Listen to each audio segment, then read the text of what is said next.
Imagine for a moment that you've been working with a new prospect for several months. All the conversations have been very positive and they seem to like your ideas. They ask for a proposal and you spend countless hours putting together the perfect pitch.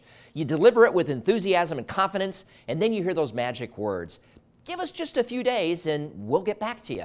A couple of days go by and you don't hear anything from the prospect, so you tell yourself, hey, she's just probably busy.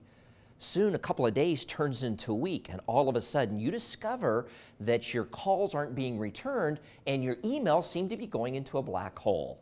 Sound familiar? Unfortunately, your prospects have many things competing for their time and attention, and I think we can all agree that it's critical that we know how to keep them engaged. Unfortunately, your ideas, your products, and your services are not necessarily going to be the center of their universe. To be successful in business and in life, you've got to be great at following up. Knowing how and when to follow up is going to differentiate you and pay dividends over your entire career. So here's the tip I want to leave you with. Never assume no until you know. Just because the prospect isn't engaging with you doesn't necessarily mean they're not interested. Is there a remote chance perhaps you're just not interesting? I believe the challenge is that most of the follow-up methods being used today are dull and boring and tired. So what does follow-up look like? Well, there's just two components. We have our message and we have our medium. When we look at follow-up messages today, what do they look like? Well, I'm just calling to make sure you got my proposal, wanted to see if you had any questions for me, or my favorite, I'm just calling to check in with you today. How much value is there in a message like that? Not much. Try approaching your prospect with new ideas that you think will bring them value, and then suggest they connect with you for a quick video conference to discuss.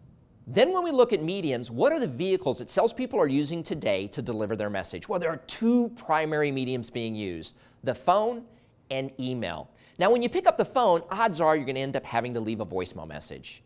How clear, how concise, and how compelling is your voicemail message? In other words, would you return your own call?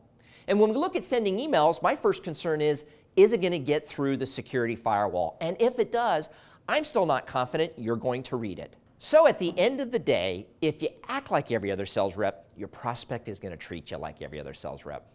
Take a hard look at your follow-up skills and be willing to explore using new mediums like high-definition video conferencing. What a great way to build trust and rapport in a non-intrusive face-to-face environment. You want to be better at winning business in today's economy, where you're going to have to go where you're afraid to go, do what you're afraid to do, and ask what you're afraid to ask. Remember, it takes confidence to admit you can be a better sales rep, and it takes courage to admit you can change. It takes absolutely nothing to make excuses. My name is Tim Wackel. For more ideas like this or to contact me directly, check out my website at timwackel.com.